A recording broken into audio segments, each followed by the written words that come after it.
Hola amigos, somos Anita y Mili y hoy presentaremos a las amnesias. ¿Qué son las amnesias? Ahora Anita te contaré su definición. La memoria es limitada, por lo que se necesita de los olvidos. Si los olvidos son frecuentes, hablamos de un síndrome amnésico donde existe pérdida de memoria de hechos, experiencias, información, etc. Muy bien, Mili. Ahora hablemos de los síntomas y signos del paciente con amnesia. Anita te cuento, principalmente existe dificultad para aprender información nueva. Por otra parte, se encuentran problemas para recordar información de eventos pasados. Entre otros, se encuentran recuerdos falsos que son confabulaciones y además existe confusión y finalmente la desorientación del sujeto. Anita, creo que es momento de pasar a las causas de la amnesia.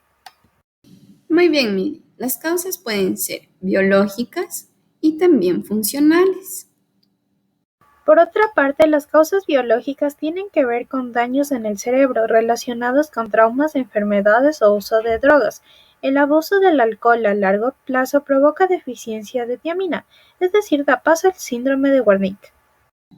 En las causas funcionales encontramos dos divisiones, las primarias y secundarias.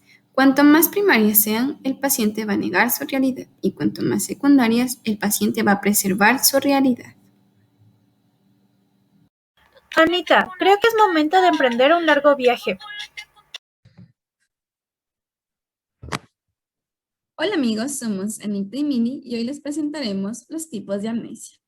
Antes de empezar con nuestra explicación, quiero que tomen en cuenta el término PX. Cuando nosotros nos refiramos a PX, estamos aludiendo a los pacientes. Con esto aclarado, doy paso a Mini. Como el día de hoy veremos los tipos de amnesia, debemos aclarar que existen 7 tipos de amnesia. A continuación hablaremos de la amnesia retrógrada. Vale decir que este tipo de amnesia está caracterizada por no recordar eventos pasados. En el caso de un trauma, no se puede recordar los hechos antes del accidente sufrido por el paciente. A continuación, Anita. Por otro lado, tenemos a la amnesia anterógrada. Aquí la persona no puede recordar eventos que le están sucediendo en ese momento y por lo tanto va a tener afectada su memoria a corto plazo. ¿Qué quiere decir esto? Que la información que se le está presentando en ese momento, en ese ahora, en ese presente, no la va a recordar. Para ejemplificar esto, voy a tomar a la película Memento, donde el protagonista sufrió un accidente. A causa de este accidente, sufre de amnesia anterógrada, donde no recuerda de lo que le está pasando en ese momento, como lo he venido mencionando. Para ejemplificar mejor esto, voy a tomar una escena que es muy icónica y bastante graciosa, donde el protagonista ve que le están poniendo saliva en su vaso y luego de unos segundos se lo toma, como si nada hubiera pasado. ¿Y por qué? Porque él no está recordando lo que le pasó en ese momento. Dado esto, doy paso a Mini. Ya. La amnesia del desarrollo ocurre por una lesión axonómica de la sustancia blanca. ¿Pero qué es la parte axonómica? La parte axonómica hace referencia a la neurona. En la neurona tenemos el axón. El axón es una estructura delgada y blanca, como lo he dicho anteriormente, que transmite los impulsos nerviosos. Una vez entendido esto, podemos decir que se da por dos causas. Puede ser maltrato infantil o por caídas. Las caídas son las causas principales de esta amnesia. También debemos decir que con los estudios se observa una reducción de los hipocampos.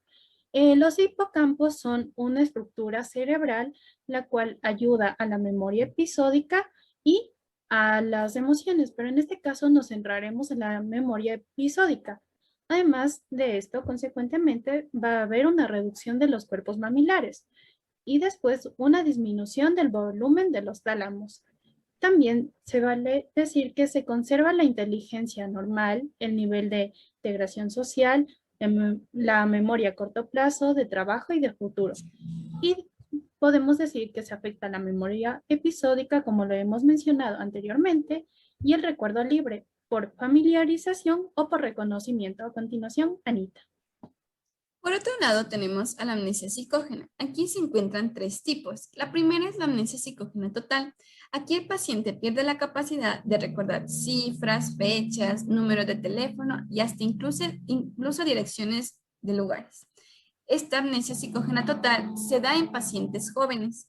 Y también aquí el paciente pierde la capacidad de su memoria inmediata, es decir, no puede recordar lo que le está pasando. Y gracias a esto se producen los estados depresivos. Por otro lado, tenemos a la amnesia psicógena conversiva. Esta se da por una fuga emocional. ¿Qué es la fuga emocional? Cuando después de un día muy cansado, lleno de emociones, de ese día puede ser enojo, tristeza, entre otros, el paciente sufre un detonante emocional, alguna causa que le detonó que haya esa explosión de emociones.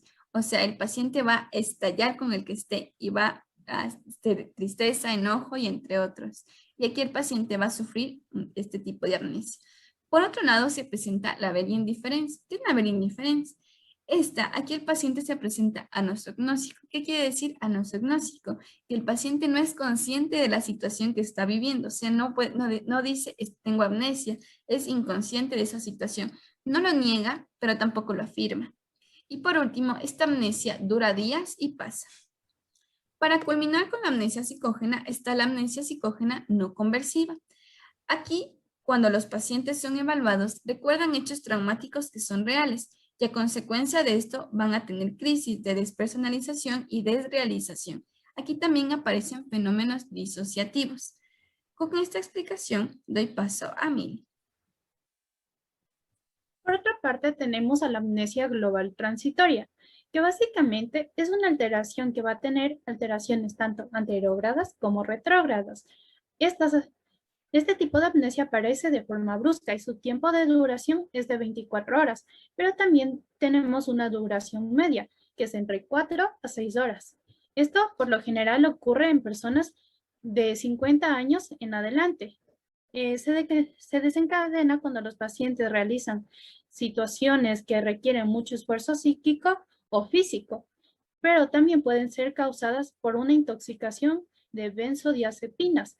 ¿Pero qué son las benzodiazepinas? Básicamente son medicamentos que disminuyen la excitación neuronal y tienen un efecto antiepiléptico, hipnótico y también es un relajante muscular en esa parte. Y también podemos decir que se presenta hipoperfusión e hiperperfusión.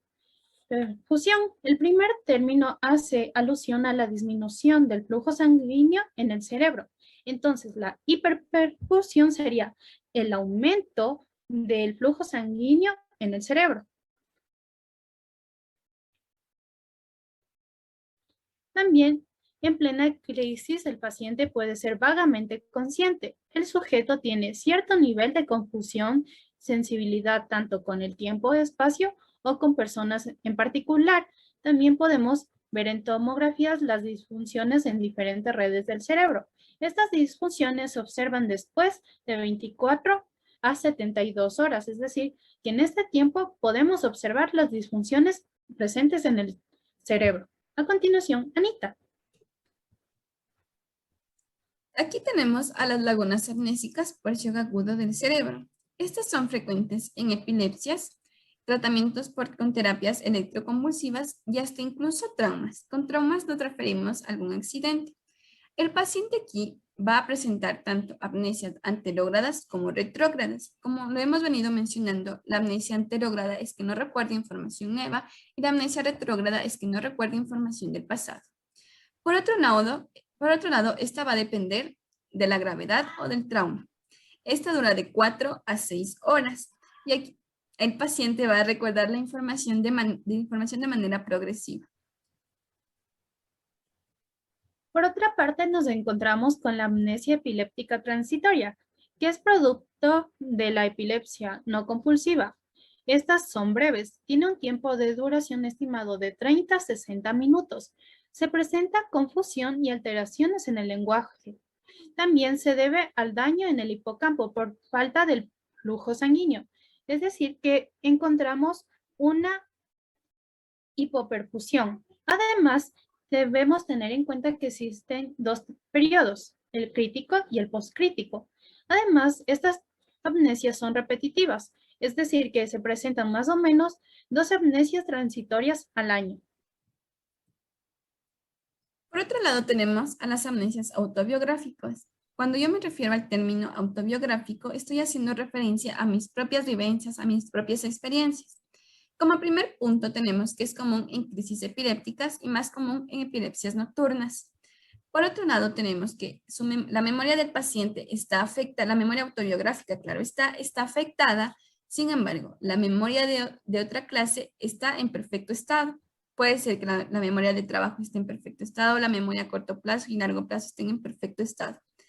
Como penúltimo punto tenemos que esta amnesia parece ser una amnesia psicógena porque se da un olvido rápido. Sin embargo, hay que tener en cuenta qué memorias están afectadas. Y como último punto tenemos que igual el paciente olvida muy rápido la información que se le está dando. ¿Por qué? Porque al no tener una buena memoria, el paciente no va a ir construyendo esas experiencias, la parte autobiográfica de su ser. Doy paso a Mili.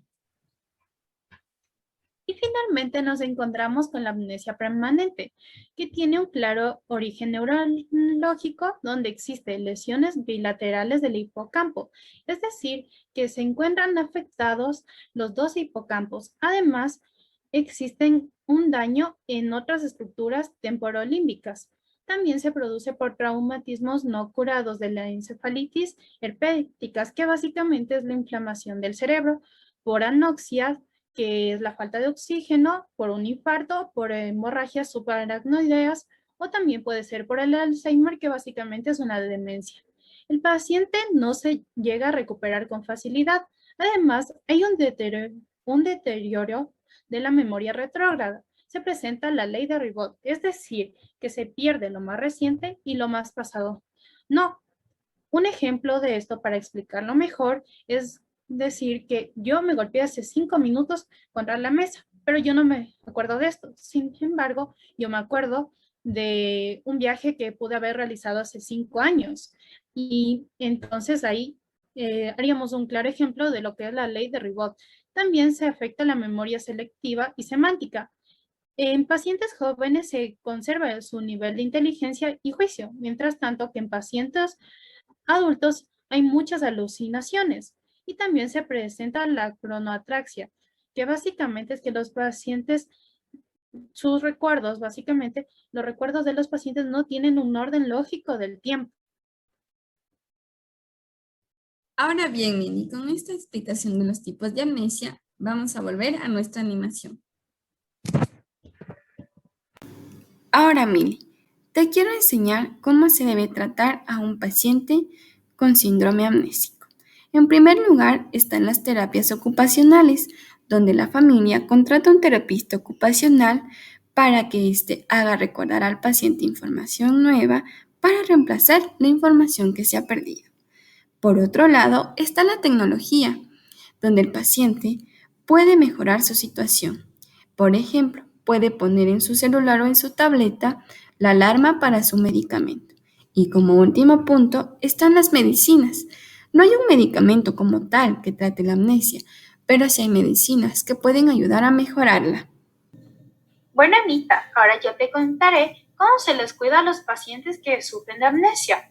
A los pacientes que padecen de amnesia no se les deja solos. Hay que tener cuidado con los objetos peligrosos, por ejemplo, la cocina. ¿Por qué? Porque puede que se les olvide su uso y pueden causar graves estragos. Por otro lado, hay que contratar un buen cuidador o un familiar que les cuide y que tome en cuenta todos los factores y precauciones del caso.